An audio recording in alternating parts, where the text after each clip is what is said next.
You're in traffic.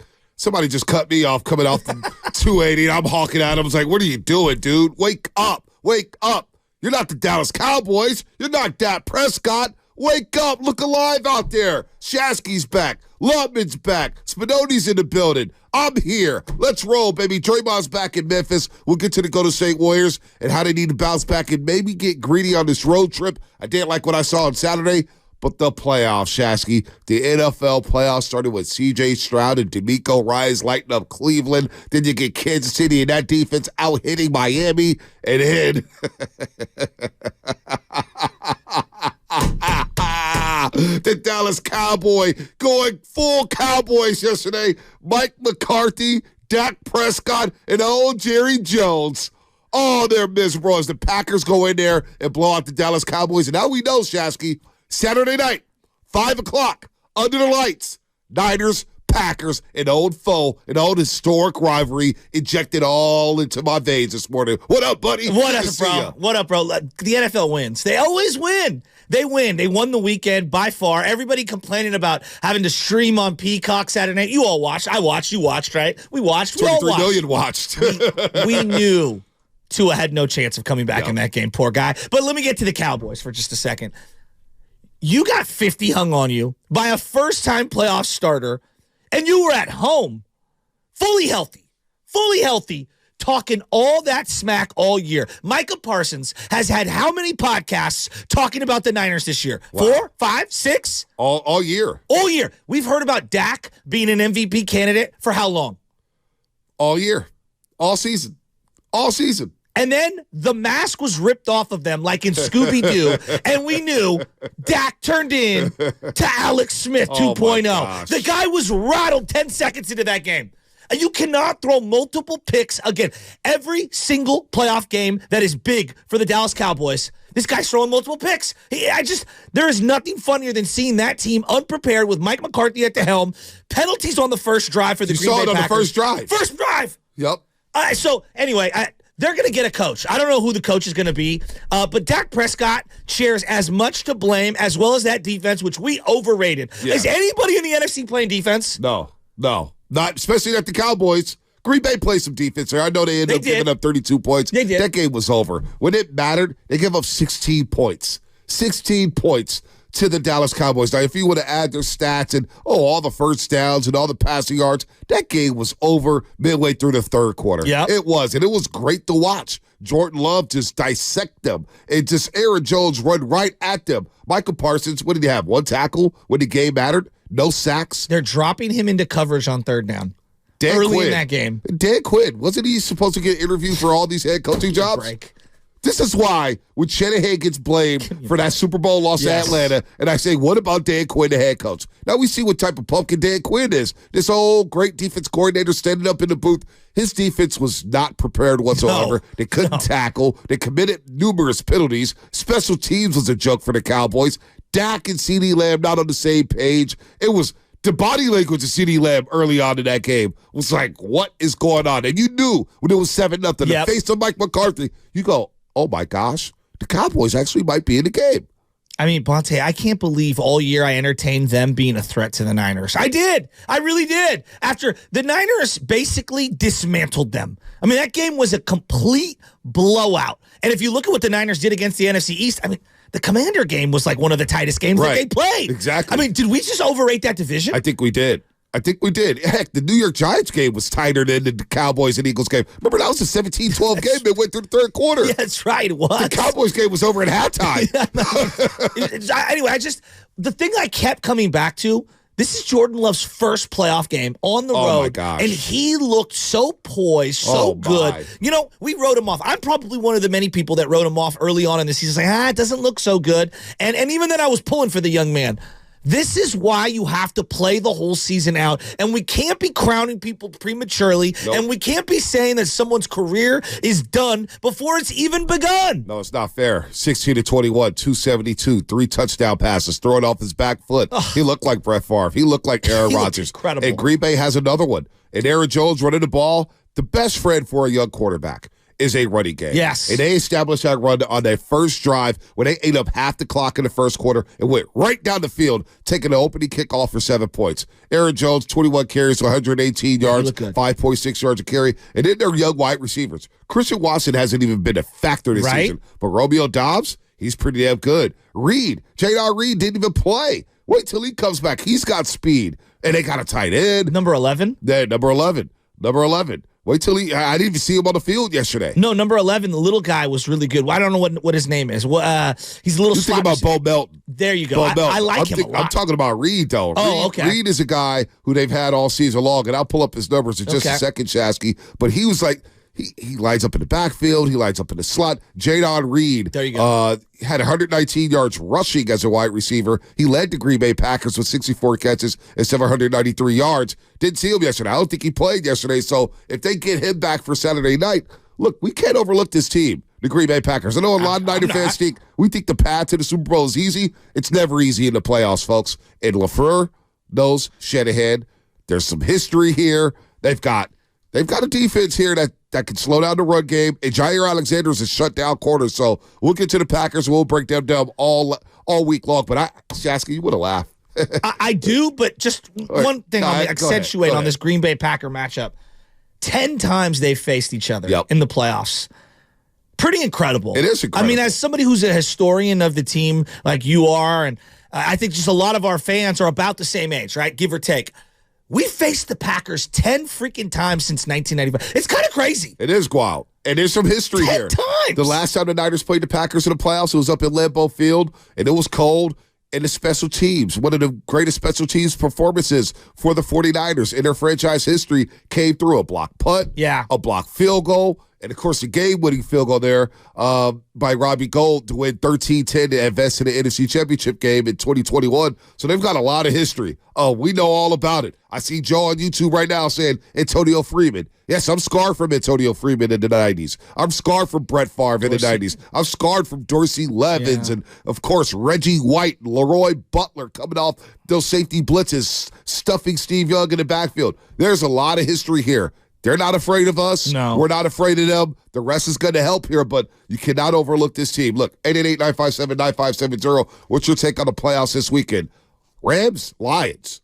Haven't even got there yet. I mean, that was a great game. Incredible game. And McVay, look, the guy drives me nuts. He's a great coach. I mean, like, honest to God, how many people can name 2 defenders on that team if I took Aaron Donald off? Right, not many. And yet, and now defense wasn't a part of it, but I'm just saying, like, to get to the playoffs with that team, what we all thought was a rebuilding roster, and Puka Nacua, I mean, he ran the 33rd fastest 40 time of eligible wide receivers for this year's NFL draft. And all he does is run great routes. He's not Anquan Boldin, but he reminds me of Anquan Boldin or Frank Gore, where the body, even though he's a 6'2 guy and he's faster than he looks, right? He just is. He's a savant at understanding how to get open. And toughness can't be measured. It can't be quantified in these combines. You know, I know DK Metcalf's 3-cone.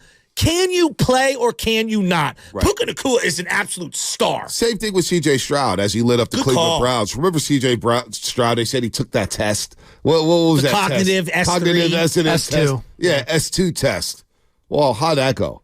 Because all I saw him do was throw spiral after spiral deep down the field, and he was taking big shots down the field. The Texans advance to the second round of the playoffs, divisional round. They'll await the winner. They're either going to Baltimore. They don't know where they're going yet because it all depends on Buffalo and Pittsburgh, which kicks off later today at 1:30. This is a Monster Monday brought to you by First 5 California. To learn 4 things you can do to overcome toxic stress. Go to first5california.com. Now, we all know that Daryl the Guru Johnson's in shambles. He called me last night. Oh, he was texting me left and right. He's like, Dak was rattled. I'm out. What about RJ and Sean? Our buddies down at 105.3 The Fan in Dallas. Are they going to have Jerry on today? Well, I couldn't get enough Jerry Jones sweet cutaways. What do they call it? B-roll? What is it? Cutaways? Cutaways. Yeah.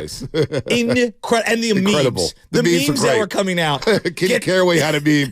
Get Bill on the phone. Belichick. Absolutely incredible. Oh, the memes are incredible. The best meme of the day happened to be Mike Brown. Mike Brown bringing a laptop to his post-game presser. It was unbelievable. Yesterday was elite. And don't forget this one. if I see another Kyle Juszczyk's wife created that Taylor Swift coat, guys, everyone in the media, stop it. I know. Kyle Juszczyk's wife made the coat for Taylor Swift. I'm aware. I don't need every member of the media correcting every post that's ever been made. It's not just the media. I saw a lot of fans too. Don't blame the media. Wait a minute. For all that You're stuff. telling There was me a lot of fans too. Juszczyk's wife made the coat? Right. No There was a lot way. of fans. Don't just single out the media. Don't do that. Don't do that. It's not just the media. I'm talking about the Niners, the people that cover it the was Niners. everybody. Actually, that's Kyle Juszczyk's wife who created that sweatshirt. Right. Let Taylor Swift live. Everybody's so fixated on Taylor Swift. Oh, I don't mind Taylor Swift. You know what? I've come to embrace it. I like the fact that she's enjoying football, that she's embracing Arrowhead Stadium, and she's out there in the cold with the window open in the suite. I'm not mad at that. How about the bottle of water that everyone was showing on the internet where they pulled the water out of the fridge and it turned completely frozen? Yeah, that was great. That was crazy. That was insane. Insane. I've never seen anything like that. I love the elements. But you RJ do love Sean, the elements. Everybody wants domes. That's the whole point. Shannon Sharp was saying it yesterday on his YouTube stream.